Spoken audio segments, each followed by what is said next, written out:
السلام عليكم ورحمة الله وبركاته. إن الحمد لله نحمده ونستعينه ونستغفره ونعوذ بالله من شرور أنفسنا وسيئات أعمالنا من يهده الله فلا مضل له ومن يضلله فلا هادي له وأشهد أن لا إله إلا الله وحده لا شريك له وأشهد أن محمدا عبده ورسوله. أما بعد رب اشرح لي صدري ويسر لي أمري واحلل عقدة من لساني يفقهوا قولي رب زدني علما رب زدني علما اللهم إني أسألك علما نافعا ورزقا طيبا وعملا متقبلا. সম্মানিত আজকের ক্লাসে উপস্থিত দিন প্রেমী ভাই সকল, সর্বপ্রথম সেই মহান সত্তার আমরা প্রশংসা করব যিনি আমাদের সকলকে আজকের এই হাদিসের ক্লাসে উপস্থিত হওয়ার তৌফিক দিয়েছেন। তাই আমরা সকলেই বলি আলহামদুলিল্লাহ। তারপরে আমাদের সকলের প্রাণ প্রিয় নবী করিম মুহাম্মদ মুস্তাফা সাল্লাল্লাহু আলাইহি ওয়াসাল্লাম, ওনার উপরে অসংখ্য শান্তির ধারা বর্ষিত হোক। আল্লাহুম্মা সাল্লি আলাইহি আল্লাহুম্মা বারিক আলাইহি। সম্মানিত উপস্থিতিগণ, আজ থেকে হাদিসের ক্লাসে একটি নতুন বইয়ের দার্স শুরু করছি। সেটি হচ্ছে আল আরবাঈন আন-নববী, যেটি ইমাম নববী রাহিমাহুল্লাহর একটি অন্যতম বই। ওনার অনেকগুলো বই আছে, তার মধ্যে একটি অন্যতম বই হচ্ছে আল আরবাঈন আন-নববী, অর্থাৎ উনি 40টি হাদিস একত্রিত করেছেন। যেই 40টি হাদিস মূলত ইসলামের মৌলিক বিষয়ের সাথে সম্পর্কিত, যেটাকে ইসলামের শিকড় বলা যেতে পারে, ইসলামের জড় বলা যেতে পারে, যার উপরে ইসলাম নির্ভর করে, ইসলামের নীতিমালা তাতে রয়েছে। এই জন্য এই আরবাঈন আন-নববী প্রায় মাদ্রাসায় সকল ছাত্রদেরকে হিফজ করানো হয়। এই 40টি হাদিসের হিফজ করানো হয়। এই 40টি হাদিসের কি করা হয়? হিফজ করানো হয়, মুখস্থ করানো হয়। প্রায় লোকের এটা মুখস্থ থাকে। সৌদি আরবে সাধারণ মানুষ পর্যন্ত এই আল আরবাঈন আন-নববী মুখস্থ করে। তাহলে কতটা গুরুত্বপূর্ণ। আর এই বইটি এমন একটি চমৎকার বই, আর একটি এত সুন্দর একটা উপহার সাধারণ মানুষ কিংবা শিক্ষিত মানুষদের জন্য, যে এই অল্প কয়েকটি হাদিসে আপনি যদি এটাকে ব্যাখ্যা সহ বিস্তারিতভাবে পড়েন তো ভাববেন যে এই ছোটি একটা বইয়ে কত কি উনি দিয়ে গেছেন। নবী সাল্লাল্লাহু আলাইহি ওয়াসাল্লামের এই 40টি হাদিসকে একত্রিত করেছেন। ওনার অনেকগুলো বই আছে। আর কোনো আলেম যদি এরকম থাকে, সে যদি বলে যে আমি আল আরবাঈন আন-নববী জানি না, তাহলে ভাবতে হবে যে সে আলেম আসলে আলেম নয়। কারণ এটা কোনো আলেমের জ্ঞান থেকে ছুপিত বই নয়। এত গ্রহণযোগ্য এটা বই যে সকলেই এই পথে যারা আছে সকলেই এই বইকে জানে। এই বইয়ের পরিচিত রয়েছে সমস্ত আলেমের কাছে। বুঝতে পারলেন? তো জিনার এটি বই, ওনার সংক্ষিপ্ত কথা বলি, কারণ ওনার একটা বড় ইহসান তিনি একত্রিত করেছেন যে আমরা সহজেই সেই 40টি হাদিসকে পড়ে দিনের অনেক কিছু জানতে পারি। তো অবশ্যই ওনার সম্পর্কে সামান্য একটু জ্ঞান থাকা দরকার। আর আমাদের সকলকেই তার জন্য দোয়া করা উচিত, তাই না? অবশ্যই দোয়া করতে হবে। যার আমাদের এগুলো তো সবচেয়ে বড় ইহসান না, যা দ্বারা আমরা উপকৃত হব, আমরা আখিরাত তৈরি করতে পারবো, জান্নাতের পথের পথিক হতে পারবো। তো এটাই তো সবচেয়ে বড় ইহসান, আর এটাই তো সবচেয়ে বড় দয়া। তো ওনাদের জন্য দোয়া করতে হবে, আল্লাহ ওনার খিদমতকে কবুল করুন।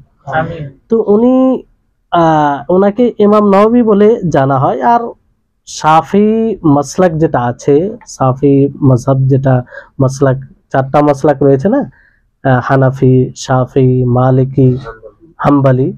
তো শাফি একটা মাসলাক। তো সেই ওনারা ইনার কথাকে খুব গ্রহণযোগ্য মনে করে, তিনি নিসবত করতেন শাফি হিসাবে, কিন্তু ওই রকম কট্টর ছিলেন না, অন্ধ ছিলেন না। বুঝতে পারলেন? আগের জামানায় নিসবত করতেন শুধু, কিন্তু ওই রকম ওনারা অন্ধ ছিলেন না যে ইমাম শাফি যা বলে গেছেন সেটাই সঠিক আর বাকিগুলো বেঠিক।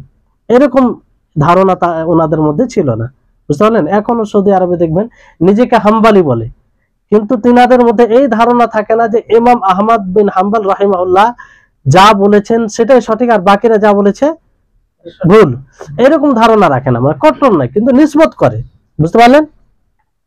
মূলত তাদের মানহাজ সেই মানহাজ যেটা আহলুল হাদিস আহলুস সুন্নাহ ওয়াল জামাতের মানহাজ, সেটাই মানহাজ তাদের।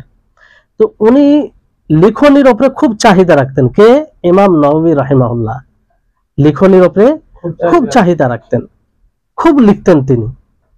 ওনার অনেকগুলো বই রয়েছে, তার মধ্যে একটি হচ্ছে তাহজিবুল আসমা ওয়াল লুগাত, আর সবচেয়ে প্রসিদ্ধ যে বইটি হয়তো আপনারাও জানেন কিন্তু হয়তো লেখকের নাম মনে আছে কি জানি না, যে ওনার প্রসিদ্ধ বই কি রিয়াজুস সালিহিন, শুনেছেন? ওনারই বই। এই বইটা কত গ্রহণযোগ্য দেখেন, কোন মসজিদ, কোন এমন এলাকা আছে যে এলাকায় বই থেকে খালি আছে? সমস্ত এলাকায় এই রিয়াজুস সালিহিন আপনি পাবেন। এটা ওনার ইখলাসের একটা লক্ষণ। ইখলাসের কি লক্ষণ? যে ইখলাস না হলে তো এইরকম ভাবে গ্রহণযোগ্যতা আসবে না, বুঝতে পারলেন। রিয়াজুস সালিহিন সামান্য একটা বই, কিন্তু ওই বইয়ের গ্রহণযোগ্যতা এতটা যে সকলেই সেই বই দ্বারা উপকৃত হচ্ছেন, সকলেই সেই বই দ্বারা উপকৃত হচ্ছেন। তারপরে ওনার বই রয়েছে, তার মধ্যে আল আরবাঈন আন-নববী, বুঝতে পারলেন, যে বইটা আমরা পড়তে যাচ্ছি, এটা খুবই গুরুত্বপূর্ণ, আপনারা বুঝতে পারবেন।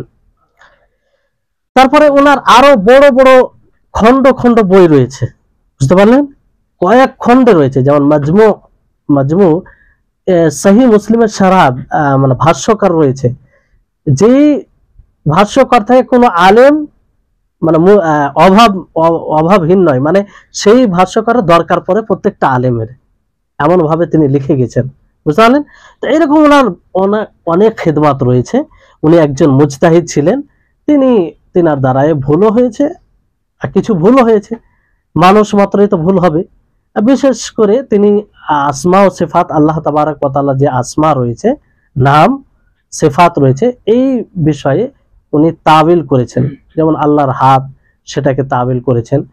তো বৈধ তাবিল করেছেন, মানে উনি একটা দলিল ভিত্তিতে তাবিল করেছেন। এই জন্য আমরা এটাই দোয়া করবো যে ওনার যেগুলো ভালো কাজ আছে সেই ভালো কাজ দ্বারা হয়তো আল্লাহ তাআলা ক্ষমা করবেন, বুঝতে পারলেন। কিন্তু উনি সরাসরি ইনকার করেননি, এই হচ্ছে বিষয়।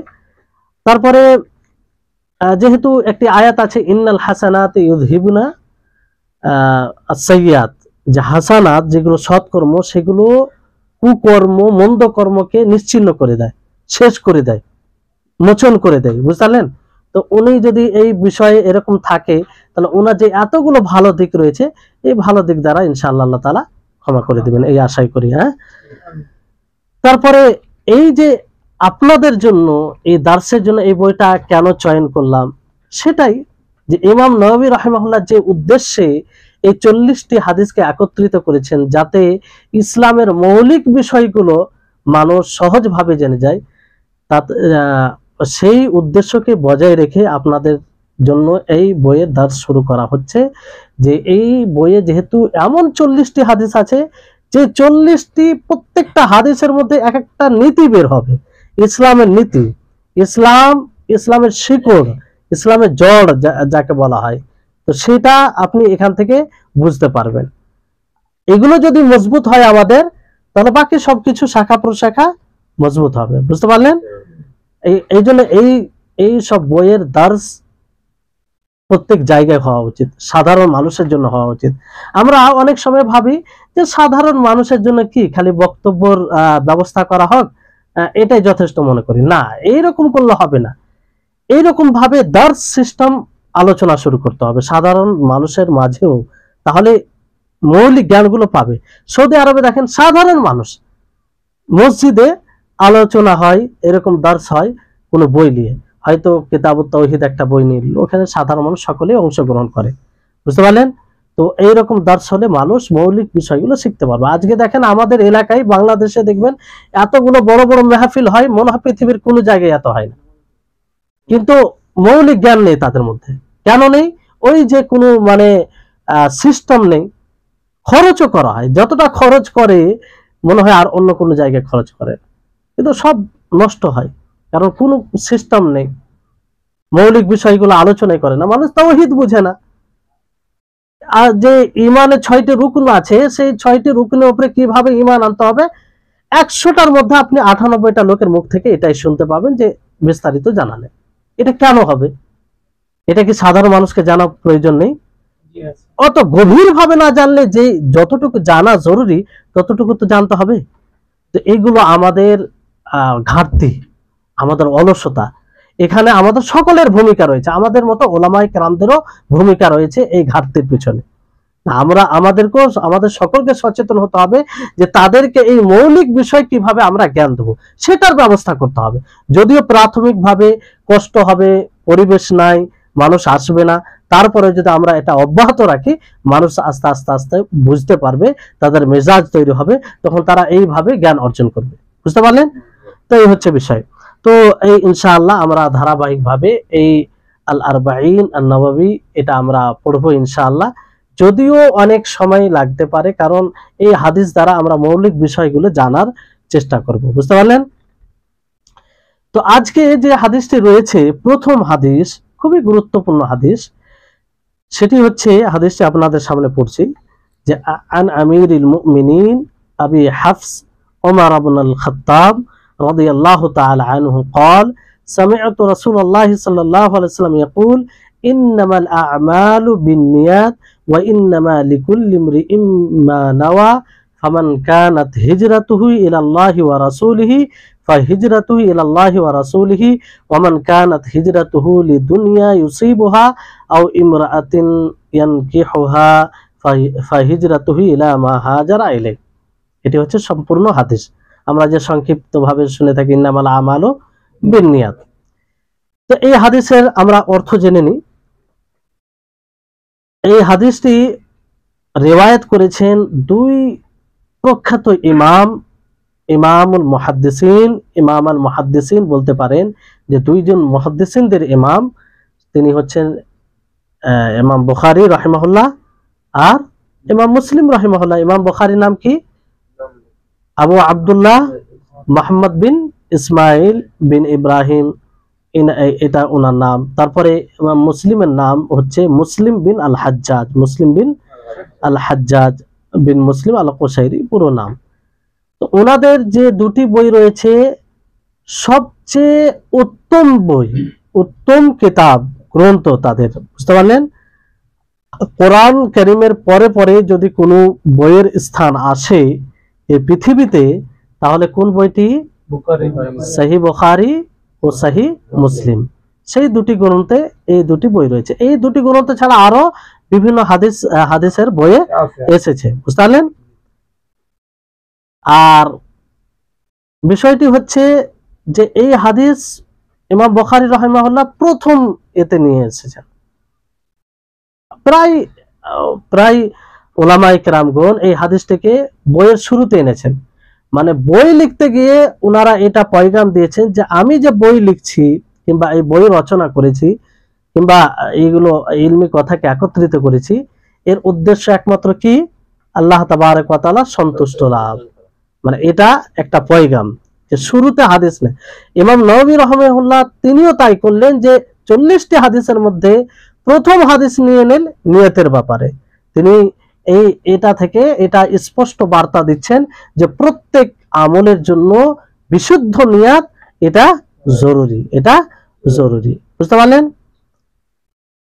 তো আমিরুল মুমিনিন বলতে ওমর রাদিয়াল্লাহু তাআলা আনহুকে বোঝানো হচ্ছে। আমিরুল মুমিনিন আবু হাফস ওমর বিন খাত্তাব রাদিয়াল্লাহু তাআলা আনহু থেকে বর্ণিত, তিনি বলেন যে আমি রাসূলুল্লাহ সাল্লাল্লাহু আলাইহি সাল্লামকে বলতে শুনেছি। তিনি কি বলেন? ইন্নামাল আমালু বিন্নিয়াত, যে সমস্ত আমল নির্ভর করে কিসের উপরে? নিয়তের উপরে। ওয়া ইন্নামা লিকুল্লি ইমরিইম মা নাওয়া, আর প্রত্যেকটা মানুষের জন্য সেটাই ফল হবে যেটা সে নিয়ত করবে। যার নিয়ত করবে, নিয়ত অনুযায়ী ফলাফল হবে, যেমন নিয়ত করবে তেমন ফল হবে। ফামান কানাত হিজরাতুহু ইলাল্লাহি ওয়া রাসূলিহি ফাহিজরাতুহু ইলাল্লাহি ওয়া রাসূলিহি, যার হিজরত আল্লাহ এবং তার রাসূলের দিকে হবে, তার হিজরত আল্লাহ এবং তার রাসূলের দিকে হবে। আর যার হিজরত ওমান কানাত হিজরাতুহু লিদুনিয়া ইউসিবুহা, আর যার হিজরত কোনো দুনিয়া কামানোর জন্য হবে, তার হিজরত অথবা কোনো মেয়েকে বিবাহ করার জন্য হবে, তার হিজরত সেদিকে হবে যে উদ্দেশ্যে সে যেদিকে হিজরত করেছে। বুঝতে পারলেন?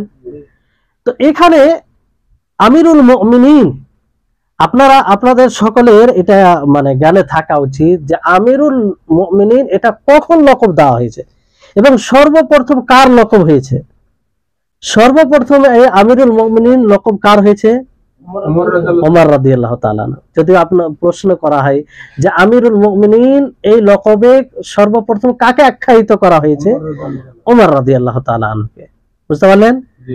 আর আবু হাফস এটা কুনিয়ত, উপনাম যাকে বলা হয়, কুনিয়তকে। যেমন আবু হাফস অনেকে রাখে না কুনিয়ত উপনাম দিয়ে, যেমন আমি আবু নাবিলা বলি, আরো অনেকেই আছে কেউ ছেলের নাম দিয়ে কিংবা মেয়ের নাম দিয়ে নিজের উপনাম রাখে, কুনিয়ত যাকে বলা হয়। কি বলা হয়? কুনিয়ত বলা হয়। তো এখানে বিষয়টা হচ্ছে যে হাফস বলে ওমর রাদিয়াল্লাহু তাআলা আনহুর কোনো সন্তান ছিল না। হাফস বলে ওমর রাদিয়াল্লাহু তাআলা আনহুর কোনো সন্তান ছিল না, সন্তান অন্য নামে ছিল। তারপরও তিনি এই নাম, এই উপনাম কুনিয়ত রেখেছিলেন আবু হাফস।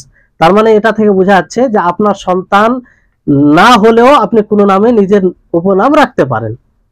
জানেন, আপনার ছেলে আব্দুল্লাহ নামে নেই, তো আপনি নিজেকে আবু আব্দুল্লাহ বলতে পারেন, আবু আব্দুল্লাহ বলতে পারেন। আপনার ছেলে খালিদ নামে কেউ নেই, তো নিজেকে আপনি আবু খালিদ নাম মানে উপনাম হিসাবে ব্যবহার করতে পারেন, যেমনটা উমর ফারুক রাদিয়াল্লাহু তাআলা আনহু রেখেছিলেন। বুঝতে পারলেন? তো এই উমর ফারুক রাদিয়াল্লাহু তাআলা আনহু ইনার মানে জীবনী তো একটা বড় জীবনী, ইনার জন্য একটা বিশেষ মানে ওই রকম 3-4 ওই রকম ঘন্টার আলোচনার দরকার আছে। কিন্তু সংক্ষিপ্ত ভাবে আমরা জানি যে তিনি খোলাফায়ে রাশিদিনদের মধ্যে ছিলেন। খোলাফায়ে রাশিদিন কজন? 4 জন। কে কে?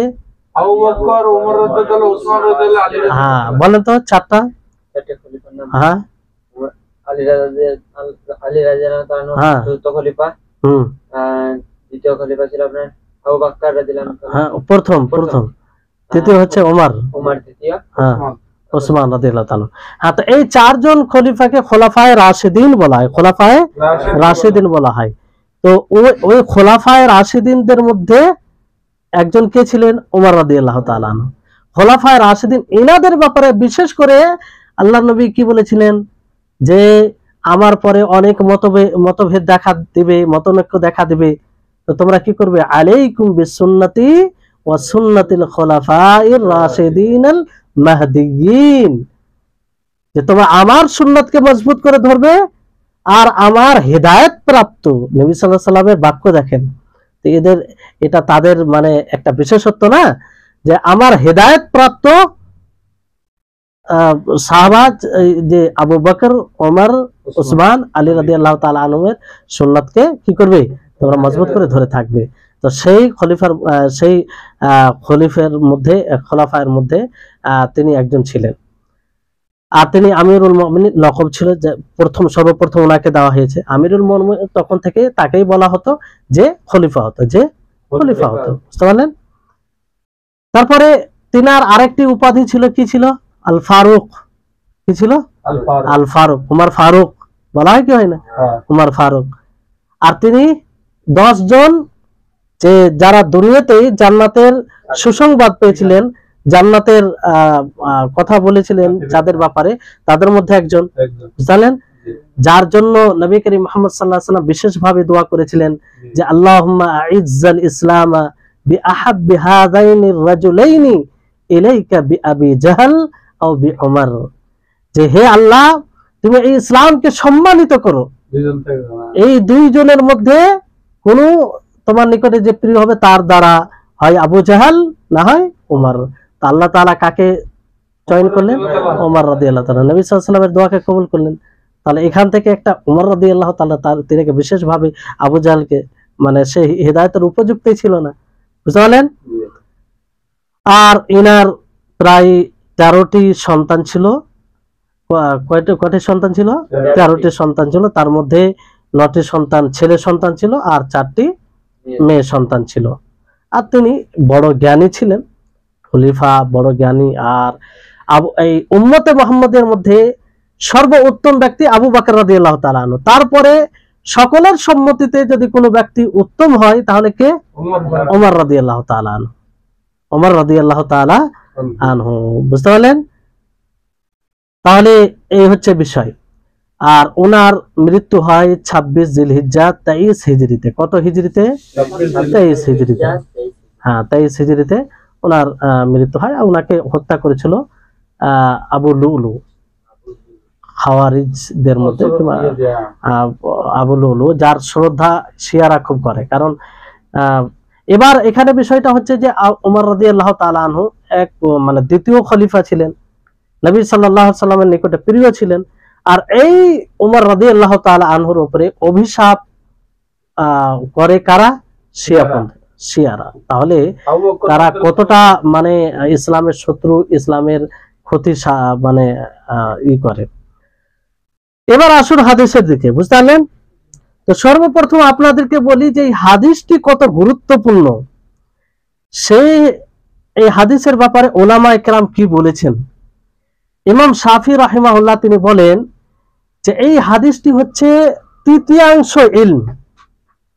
পুরো ইলমকে তিন ভাগ করে যতটা হবে প্রত্যেক ভাগে আসবে তার এক ভাগ হচ্ছে এই হাদিস। তাহলে এই হাদিসটি কত গুরুত্বপূর্ণ, বুঝতে পারলেন? আর তিনি বলেন যে এই হাদিসের মধ্যে প্রায় 70টির অধিক পরিচ্ছেদ রয়েছে, বাব, অনুচ্ছেদ, বিষয় আলাদা আলাদা গুরুত্বপূর্ণ বিষয় বের হয়ে আসবে। তাহলে এই হাদিসে আছে কি এমন? তারপরে ইমাম আহমদ বিন হাম্বল রাহিমাহুল্লাহ তিনি বলেন যে ইসলামের শিকড়, ইসলামের জড়, যেটা মূল জিনিস, 3টি হাদিসের উপরে। কয়টি হাদিসের উপরে? 3টি হাদিসের মধ্যে। সেই 3টি হাদিস কি কি হাদিস? একটি হচ্ছে এই হাদিসটি ওমর রাদিয়াল্লাহু তাআলা আনহুর এই হাদিসটি, ইন্নামাল আমালু বিন্নিয়াত। আর দ্বিতীয় হাদিস হচ্ছে যে আয়েশা রাদিয়াল্লাহু তাআলা আনহার হাদিস, মান আহদাসা ফি আমরিনা হাযা মা লাইসা মিনহু ফাহুয়া রাদ্দুন। তৃতীয় হাদিস হচ্ছে আল হালালু বায়্যিনুন ওয়াল হারামু বায়্যিনুন। এই 3টি হাদিস যেখানে বলা হয়েছে হারাম স্পষ্ট, হালাল সুস্পষ্ট, অতএব যেটা সন্দেহজনক সেটা থেকে দূরে থাকো, তাহলে তুমি তোমার দিনকে রক্ষা করতে পারবে। হ্যাঁ, তো এই 3টি হাদিসকে ইসলামের শিকড় বলেছেন। আর বাস্তবে আপনি ভেবে দেখুন, এই 3টি হাদিসের উপরে যদি আমরা পুরো বাস্তবায়ন করি তাহলে মৌলিক অনেক বিষয় চলে আসবে এর মধ্যে। বুঝতে পারলেন? আবু দাউদ রাহিমাহুল্লাহ তিনি বলেন যে 5টি মানে প্রায় 5 লাখ হাদিস যে রয়েছে ওনার সব মিলিয়ে ওনার এতে, তো উনি বলছেন যে 4800 যে হাদিস রয়েছে, তো মানুষকে এই সব হাদিস, এই 4800 মনে হয় ওনার গ্রন্থে আছে, সুনানে আবু দাউদে, কিংবা যাই হোক উনি কোন ক্ষেত্রে এটা বলেছেন 4800 হাদিস। এতগুলো যে হাদিস বিশুদ্ধ আছে, যেটা আরো অধিক হতে পারে। তো তিনি বলছেন এক কথাই যে মানুষের জন্য এই এতগুলো হাদিসের মধ্যে যদি 4টি হাদিসকে ভালো করে বুঝে আর তার উপর আমল করে তো তার জন্য যথেষ্ট হবে। মানে এই হাদিসের গুরুত্ব বুঝাতে চাইছে। তিনি বলছেন যে সেই 4টি হাদিস কি? ইন্নামাল আমালু বিন্নিয়াত, এই হাদিস একটি। আর আরেকটি হাদিস মিন হুসনি ইসলামিল মারই তারকুহু মা লা ইয়ানি, ইসলামের সৌন্দর্য কি? ইসলামের সৌন্দর্য হলো অনর্থক জিনিসকে ত্যাগ করা, এটা একটা হাদিস। তৃতীয় হাদিস হচ্ছে যে লা ইয়াকুনুল মুমিনু মুমিনান, এটা একটা হাদিস আছে, আল হালালু বায়্যিনুন ওয়াল হারামু বায়্যিনুন। তাহলে এই কথাগুলো থেকে এটা স্পষ্ট হচ্ছে যে এই হাদিসটি কত গুরুত্বপূর্ণ। এই হাদিস মানে এই হাদিসকে বোঝা আমাদের জন্য কতটা জরুরি, যে এই হাদিসকে ইমাম শাফি রাহিমাহুল্লাহ তৃতীয়াংশ ইলম বলেছেন। কতটা? তৃতীয়াংশ ইলম বলেছেন। বুঝতে পারলেন? তাহলে এই হচ্ছে বিষয়। এখানে দেখেন প্রথম যে শব্দ এসেছে যে সামিয়তু রাসূলুল্লাহ সাল্লাল্লাহু আলাইহি ওয়াসাল্লাম, ওমর রাদিয়াল্লাহু তাআলা আনহু বলছেন যে সামিয়তু রাসূলুল্লাহ সাল্লাল্লাহু আলাইহি ওয়াসাল্লাম, আমি রাসূল সাল্লাল্লাহু আলাইহি ওয়াসাল্লামকে বলতে শুনেছি। আচ্ছা, তিনি তো সরাসরি এটা বলতে পারতেন যে আল্লাহ নবী বলেছেন, তাহলে যথেষ্ট ছিল। কিন্তু সামিয়তু রাসূলুল্লাহ সাল্লাল্লাহু আলাইহি ওয়াসাল্লাম কেন বললেন? এই কারণে বললেন। আর এখান থেকে এটা স্পষ্ট হচ্ছে যিনারা বর্ণনাকারী সাহাবায়ে কেরাম নবী করিম মুহাম্মদ সাল্লাল্লাহু আলাইহি ওয়াসাল্লামের কথা অন্যদেরকে বলতে গিয়ে কতটা সতর্কতা অবলম্বন করতেন, যে যেভাবে শুনেছেন, যতটা শুনেছেন সেভাবেই তিনারা বর্ণনা করেছেন, ততটাই বর্ণনা করেছেন। স্পষ্ট হচ্ছে না? কারণ এই দ্বীনের হেফাজতের দায়িত্ব আল্লাহ তাআলা নিয়েছেন, কোনো এদিক ওদিক হবে না। সাহাবায়ে কেরাম সেটা পূর্ণভাবে দায়িত্ব পালন করেছেন। যা নবী করিম মুহাম্মদ সাল্লাল্লাহু আলাইহি সাল্লাম থেকে অর্জন করেছেন, সেটাই মানুষের নিকটে ওনারা পৌঁছালছেন। এটা থেকে এটা একটা স্পষ্ট হয়, বুঝতে পারলেন? আর দ্বিতীয় বিষয় হচ্ছে যে এই হাদিসটা আপনারা আশ্চর্য হবেন যে এই হাদিসটি মানে বিশুদ্ধ হাদিসের যে একটা ক্যাটাগরি আছে কি নেই? তো একটা রয়েছে যে গরিব রিওয়ায়াত বলা হয়, মানে মুনফারিদ, একাই যে রিওয়ায়াত করে। এই হাদিসটাকে ওমর রাদিয়াল্লাহু তাআলা আনহু একাই রিওয়ায়াত করেছেন, একাই বর্ণনা করেছেন। তারপরে যিনি রয়েছেন তিনিও একাই বর্ণনা করেছেন, তারপরে যিনি রয়েছে তিনি একাই বর্ণনা করেছেন। সহিহ বুখারীতে এরকম আর কোনো রিওয়ায়াত নেই, বুঝলেন? এটা আসলে একটা হতে পারে। তো এই ধরনের রিওয়ায়াত সহিহ বুখারী সহিহ মুসলিমে খুব একটা বেশি নেই। তো মানে পরবর্তীতে অনেকজন রিওয়ায়াত করেছেন, কেউ কেউ বলেছেন 700 জনের বেশি মানে রিওয়ায়াত করেছেন, পরবর্তীতে এত লোক এটাকে রিওয়ায়াত করেছে, কিন্তু শুরুতে একাই রিওয়ায়াত করেছেন। তারপরে এই হাদিসটি প্রসিদ্ধ বেশি, কারণ এই হাদিস সমর্থিত অনেক আয়াত আছে, যেমন আল্লাহ তাবারক ওয়া তাআলা দানের কথা বলতে গিয়ে কি বলেন? ওমা তুনফিকুনা ইল্লা ইবতিগা ওয়াজহিল্লাহ, যে তারা খরচ করে, মানে তোমরা খরচ করবে কিসের জন্য? আল্লাহ তাআলার সন্তুষ্টি লাভের উদ্দেশ্যে। তো ওই কথাই না যে আল্লাহ তাআলার সন্তুষ্টির উদ্দেশ্যে নিয়ত সঠিক করতে হবে, বুঝলেন? এইভাবে অনেক আয়াত আছে। তাহলে এই যদিও মানে এই হাদিস ওমর ফারুক রাদিয়াল্লাহু তাআলা আনহুর সাথে অন্য কেউ বর্ণনাকারী নেই, কিংবা তারপরে যে বর্ণনাকারী রয়েছে তার সাথে কেউ নেই, কিন্তু এর সমর্থিত অনেক আয়াত রয়েছে, বুঝতে পারলেন? এখানে ইন্নামাল আমালু বিন্নিয়াত, এটাকে মানে সীমাবদ্ধ করা হয়েছে, মানে এটাকে হাসর বলা হয়। অর্থাৎ এই বাক্য দ্বারা এটা স্পষ্ট করেছেন নবী করিম মুহাম্মদ সাল্লাল্লাহু আলাইহি ওয়াসাল্লাম যে প্রত্যেকটা আমল নিয়তের উপরেই নির্ভর করবে, তাছাড়া কোনো উপায় নেই। নিয়তে যদি গড়বড়ি থাকে তাহলে সে আমলের কোনো মূল্য থাকবে না। মানে নিয়ত ভালো থাকলে সে আমল গ্রহণযোগ্য হবে, এটাকে সাব্যস্ত করা হয়েছে। আর নিয়ত যদি সঠিক না থাকে তাহলে সেটা বাতিল হবে, এটাকে বলা হয়েছে, বুঝতে পারলেন? এই জন্য এইভাবে এই বাক্য ব্যবহার করা হয়েছে। তারপরে এখানে বলা হয়েছে ওমান কানাত হিজরাতুহু লিদুনিয়া ইউসিবুহা আও ইমরাআতিন ইয়ানকিহা। তো এইখানে দেখেন যে প্রথমে যে হাদিসের শব্দ আছে যে ফামান কানাত হিজরাতুহু ইলাল্লাহি ওয়া রাসূলিহি, যে যার হিজরত আল্লাহ এবং তার রাসূলের দিকে হবে। আবার পুনরাবৃত্তি করে আল্লাহর নবী কি বলছেন? ফা হিজরাতুহু ইলাল্লাহি ওয়া রাসূলিহি, মানে আবার আল্লাহ এবং তার রাসূলের নাম নিচ্ছেন, মানে এটা সম্মানের ক্ষেত্রে। কিন্তু পরের অংশতে এইভাবে আল্লাহর নবী বলেননি, বলেননি, বরং ইশারা করে ছেড়ে দিয়েছে, মানে ওটাকে একটা ছোট করার জন্য, মানুষ যেন এটা বুঝতে পারে যে এর কোনো মূল্য নেই। যে ইলামা হাজারা ইলাই, যে যার দিকে সে হিজরত করেছে সেদিকে যাবে, বুঝতে পারলেন? তাহলে এই হচ্ছে বিষয়। তারপরে বিষয়টি আসুন যে এখানে যেহেতু আমলের কথা বলেছেন, কিসের কথা বলেছেন? আমল। তো আমল কয়েক প্রকারের হয়, তিন প্রকারের মূলত। একটা হচ্ছে আমল, আর তিন প্রকারের আমলকে এখানে শামিল করে এই বাক্যের মধ্যে, অর্থাৎ সমস্ত আমল। একটা হচ্ছে কালবি আমল। কি আমল? কালবি, অন্তরের যেটা আমল, যেমন আল্লাহর উপরে ভরসা করা, তাওয়াক্কুল করা, এটা কিসের আমল? অন্তরের আমল। ভয় করা, এটা কিসের আমল? অন্তরের আমল। অনুরূপভাবে মানে বাচনিক যেটা আমল, যেটা বলে যেটা আমল করা হয়, যেমন আমরা কালেমা শাহাদাত পাঠ করি, এটা মৌখিক এবার আমল, কি আমল নয়? এটা। আর তার জাওয়ারে মানে শরীরের অঙ্গ প্রত্যঙ্গ দ্বারা আরো যে আমল করে থাকে, হাত দ্বারা, পা দ্বারা, এটা। তো সমস্ত আমলের কথা বলা হয়েছে এখানে, বুঝতে পারলেন? এমনকি হৃদয়ের আমলের কথা বলা হয়েছে। আপনি বিশুদ্ধ নিয়ত করবেন হৃদয় দ্বারা, তো সেই আমলের কথা বলা হয়েছে। আপনি ভয় করবেন তো একমাত্র আল্লাহকে করবেন আর তার সন্তুষ্টি লাভের উদ্দেশ্যে। বুঝতে পারলেন? তো নিয়ত কাকে বলে, এই বিষয়টি নিয়ে মানুষ অনেক দ্বিধাদ্বন্দ্বে থাকে, ফলে এই নিয়তের মধ্যে অনেক বিদআত ও খুরাফাত পাওয়া যায় কি যায় না? অনেক দেখবেন এই নিয়তকে না বুঝার কারণে। তো নিয়ত বলা হয়, নিয়তের বহু বচন হচ্ছে নিয়াত। নিয়তের বহু বচন কি? নিয়াত। এর সংজ্ঞা হচ্ছে যে আল্লাহ তাবারক ওয়া তাআলার নৈকট্য লাভের উদ্দেশ্যে কোন কাজ ইবাদত করার প্রতি দৃঢ় সংকল্প করা।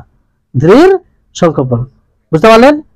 আল্লাহ তাবারক ওয়া তাআলার নৈকট্য লাভের উদ্দেশ্যে কোন ইবাদত করার দৃঢ় সংকল্প করা, তাতে কোন রকম ভাবে দ্বিধা থাকবে না। বুঝতে পারলেন? এটাকে কি বলা হয়? নিয়ত বলা। আর এই নিয়তের জায়গা কোথায়? অন্তর। এই নিয়তের জায়গা কোথায়? অন্তর। অন্তর থেকে নিয়ত করতে হবে। এর শরীরের অঙ্গ প্রত্যঙ্গের সাথে কোনো সম্পর্ক নেই, না এই জিহ্বার সাথে কোনো সম্পর্ক, না এই ঠোঁটের সাথে কোনো সম্পর্ক, না কোনো হাত পায়ের সাথে কোনো সম্পর্ক। নিয়তের জায়গা হচ্ছে কোথায়? অন্তরে। অন্তর থেকে নিয়ত করতে হবে। বুঝতে পারলেন? এবার বিষয়টি হচ্ছে যে এই নিয়তকে বুঝতে গিয়ে অনেকেই ভুল বুঝাবুঝি, যে নিয়ত একটা আমল ভেবে মানে বলে নিয়ত করে অনেকেই, এটা কি সঠিক? আচ্ছা, আপনি দুনিয়াবি যখন কাজ করি তো আমরা নিয়ত করি মুখে বলে? আপনি যে ক্লাসে এসেছেন অবশ্যই আপনার নিয়ত আছে কি নেই? বলেছেন বের হওয়ার আগে যে আমি নিয়ত করছি যে এখান থেকে বের হলাম সরাসরি অমুক মাগো অমুক রাস্তা দিয়ে গিয়ে সেখানে গিয়ে আধা ঘন্টা মানে ক্লাস করব, এরকম নিয়ত করেছেন? এটা হাস্যকর বিষয় নয়? কিন্তু এই জিনিসটা তারা মানে কিছু মানুষ ইবাদতে প্রয়োগ করে, বড় আশ্চর্যের বিষয়। অথচ নবী করিম মুহাম্মদ সাল্লাল্লাহু আলাইহি ওয়াসাল্লাম থেকে এরকম কোনো ইঙ্গিত নেই। বরং নবী সাল্লাল্লাহু আলাইহি ওয়াসাল্লামের জীবনী থেকে সূর্যের আলোর নেই এটা বের হয়ে আসে যে আল্লাহর নবী মুহাম্মদ সাল্লাল্লাহু আলাইহি ওয়াসাল্লাম জিহ্বা দ্বারা কোনো নিয়ত করেননি, অন্তর থেকে নিয়ত করেছেন। কারণ নিয়তের জায়গা কোথায়? অন্তরে। নিয়তের জায়গা কোথায়? অন্তর। তো অন্তর থেকেই নিয়ত করতে হবে। এবার এখানে একটা বিষয় আসছে যে হজে যখন যায় তখন বলে কিনা বলে আল্লাহুম্মা লাব্বাইক উমরাতান আও হাজ্জাতান, যে আমি তারা এটাকে বলে যে এটা দ্বারা তো নিয়ত করে। তা আসলে কি এটা নিয়ত?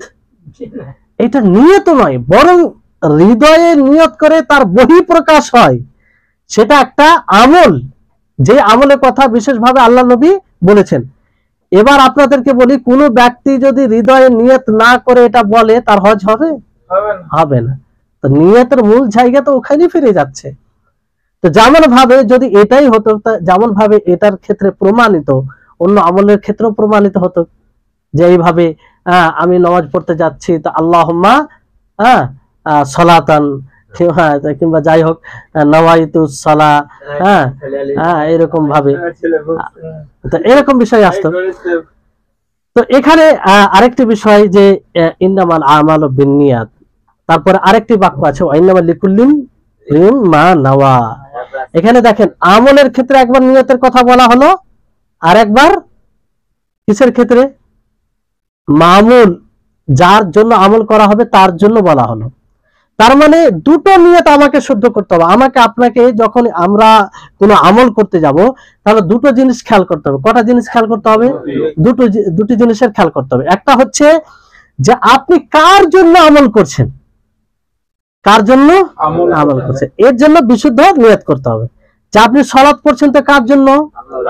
আপনি যাকাত দিচ্ছেন তো কার জন্য? আপনি সাদাকা করছেন তো কার জন্য? মামুল আপনি যার জন্য আমল করছেন সেটা স্পষ্ট হবে আপনার কাছে, তার জন্য হতে হবে। বুঝতে পারলেন? আর দ্বিতীয় হচ্ছে যে আপনি মানে আমলটা কোন আমল করছেন, কোন আমল করছেন। যাকাত দিচ্ছেন তো যাকাতের নিয়ত হতে হবে। যাকাত দিতে গিয়ে যদি আপনি সাদকা নিয়ত করতে হবে। সালাত পড়তে যাচ্ছেন তো সালাতের নিয়ত থাকতে হবে আপনার মধ্যে যে সালাত পড়ছেন। আর যদি ভাবেন না আমার শরীরের ব্যায়াম হচ্ছে, উঠা বসা করে আবার প্র্যাকটিস হচ্ছে যাতে শরীরটা সুস্থ থাকে, সালাত হবে? তো আমলের নিয়ত করতে হবে যেটা আপনি আমল করছেন, যে আমলের আদেশ আল্লাহ তাআলা দিয়েছেন, নবী সাল্লাল্লাহু আলাইহি সাল্লাম দিয়েছেন। বুঝতে পারলেন? তাহলে এই দুটো নিয়ত বুঝতে পারলেন। যে কোনো আমলের ক্ষেত্রে দুটো বিষয়কে লক্ষ্য রাখতে হবে, একটা আপনি কার জন্য আমল করছেন, দ্বিতীয় হচ্ছে আমল কোন আমল করছেন, আপনি কোন আমল আপনি করছেন। তাহলে এই বিষয়টি খেয়াল রাখতে হবে। বুঝতে পারলেন? এবার এই নিয়তের বিষয়টি এমন একটি বিষয় যে নিয়তের দ্বারা ইবাদতের মাধ্যমে ইবাদত এবং অভ্যাসের মধ্যে পার্থক্য হয়। কিসের মাধ্যমে পার্থক্য হয়? ইবাদত এবং অভ্যাসের মধ্যে পার্থক্য হয়। কি বললাম? ইবাদত এবং অভ্যাসের মধ্যে পার্থক্য। দেখেন এগুলো জ্ঞান কতটা উপকারী আপনাদেরকে বলি। মানে অনেক সময় আমরা জীবনে সময় অতিবাহিত করি, কিন্তু জ্ঞান না থাকার কারণে ওগুলো কাজ এমনি হয়, নেকি পায় না, নেকি থেকে বঞ্চিত হয়ে যায়। আর যদি জ্ঞান থাকে তো ওটাই পরিশ্রম করতাম, শুধু নিয়ত পরিবর্তন করলে নেকির অধিকারী হতাম, কিন্তু জ্ঞান না থাকার কারণে। তো নিয়তের মাধ্যমে ইবাদত এবং অভ্যাসের মধ্যে পার্থক্য হয়। কিসের মাধ্যমে পার্থক্য হয়? অভ্যাসের মাধ্যমে। যেমন এক ব্যক্তি খাবার খাচ্ছে, কি খাচ্ছে? খাবার খাচ্ছে। সে খাবার এই জন্য খাচ্ছে যে তার ইচ্ছা হয়েছে, খিদে লেগেছে, সে খাচ্ছে। আরেক ব্যক্তি খাবার এই জন্য খাচ্ছে, তাকে তো খিদে লেগেছে, কিন্তু সাথে সাথে এই জন্য খাচ্ছে যাতে সে খাবার খেয়ে সুস্থভাবে আল্লাহর ইবাদত করতে পারে, অ্যাক্টিভ হতে পারে। এই নিয়তে যদি সে খাবার খায় তাহলে তার খাবার খাওয়াটি ইবাদত। আর এক ব্যক্তি সেও খাবার খেলো, কিন্তু তার ইবাদত হবে না। কতটা পার্থক্য হলো? জ্ঞানের কারণে খাবারও খেলাম, আবার প্লাস সেটা ইবাদত হলো। তাহলে এর মধ্যে যে একজনের কাজ মানে সেটা অভ্যাসে থেকে গেল, আর একজনের কাজ অভ্যাস প্লাস ইবাদতে সেটা পরিণত হয়ে যাচ্ছে। কিসের কারণে? নিয়তের কারণে। বুঝতে পারলেন? অনুরূপ ভাবে একজন ব্যক্তি যেমন ধরেন যে গোসল করছে, গোসল অথবা মুখ হাত ধুচ্ছে কিংবা ওযু করছে। একজন ব্যক্তি গোসল এই জন্য করছে যে যাতে যে সে শীতলতা মানে অনুভব করে, ভালো লাগে, তার শরীরটা ভালো লাগে এই জন্য। আর একজন ব্যক্তি না, যে শরীরে একটু ফুর্তি এসে আমি আল্লাহর ইবাদতে মগ্ন হব, কিংবা মানে আমি ভালো ইতাআতের সময় অতিবাহিত করব। তাহলে যে ব্যক্তি এমনি গোসল করলো তার এমনি গোসল হলো, আর যে ব্যক্তি এই নিয়তে গোসল করলো ইবাদতে পরিণত হলো। তাই না? বাড়ি করছেন আপনি, বাড়ি করার সাথে বাড়ি করেন না, বাড়ি করার সাথে এটা নিয়ত করেন না কেন? যে আমার পরিবারে আমার স্ত্রী আছে, আমার মেয়ে আছে, তারা যেন পর্দার সাথে থাকে, আমিও যেন ঠিকভাবে বাড়িতে রাত্রে সালাত আদায় করতে পারি, নফল ইবাদত করতে পারি। কারণ উন্মুক্ত বাড়ি হলে তো হবে না, হবে কি? তাহলে আপনার বাড়ি করাটা কি হলো? ইবাদত হলো। এই জন্য তো আল্লাহ তাআলা বলেছেন ওয়া খালাকতুল জিন্না ওয়াল ইনসা ইল্লা লিয়াবুদুন, যে আমি মানব জাতি জিন জাতিকে ইবাদতের জন্যই সৃষ্টি করেছি। তো পুরো জীবনটা আমাদের ইবাদত হবে কি? সেটা কিভাবে হবে? এইভাবে হবে যেভাবে বলা হলো। বুঝতে পারলেন? তারপরে দেখেন এখানে ইবনে উসাইমিন রাহিমাহুল্লাহ একটা খুব সুন্দর কথা বলেছেন, যে উদাসীনদের ইবাদত অভ্যাসে পরিণত হয়ে যায়। কাদের ইবাদত বললাম? উদাসীনদের। আর সচেতন ব্যক্তিদের অভ্যাস ইবাদতে পরিণত হয়ে যায়। বুঝতে পারলেন? যে কথাটার ব্যাখ্যা পূর্বে করলাম, এই যে সচেতন হবে সে যদি এই নিয়ত ভালো করে নেয় তাহলে সেগুলো তার অভ্যাস ইবাদত হয়ে গেল। আর যদি নিয়ত সঠিক মতো না করে, উদাসীন হয়ে থাকে, সচেতন না থাকে, তাহলে তার ইবাদত অভ্যাসে পরিণত হয়ে যাবে। একজন উযু করে নিয়ত ওরকম মানে এলো না, তো সেটা হবে না। তারপরে শেষ কথা আজকে যেটা বলি, তারপরে ইনশাআল্লাহ আগামী দার্সে সেটা হবে, যেটা এর সাথে রিলেটেড, যে আপনি নিয়ত কিভাবে করবেন। অনেক সময় দেখবেন যে আপনি ধরেন জোহর সালাত পড়তে গেছেন, কোন সালাত? জোহরের সময় জোহর সালাত পড়তে গেছেন, এর জন্য কি আলাদা করে নিয়ত করতে হবে আপনাকে? আপনি ওই সময় যাচ্ছেন, জোহর সালাত পড়ছেন, এটাই তো নিয়ত।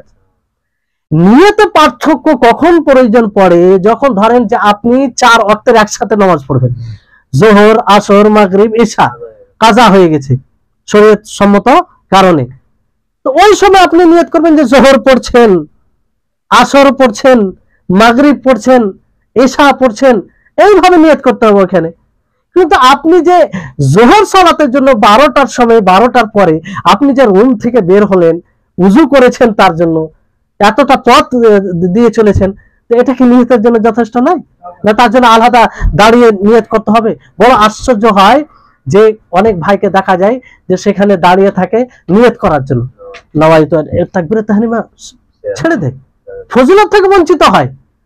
ফজিলত কার জন্য এসেছে? যে তাকবীরে তাহরিমার সাথে সালাতে শরীক হবে, নিয়ত করার জন্য 1-2 মিনিট বিরত থাকে। নওয়াইতু কি আমাদের মুখস্থ নেই, বড় লম্বা নিয়ত করে মুখে বলে, যেটা হাস্যকর বিষয় ছাড়া কিছু নাই। তো যাই হোক, এই হচ্ছে বিষয়। আগে এই হাদিসের ব্যাখ্যা ইনশাআল্লাহ আপনার আগামী সপ্তাহে হবে।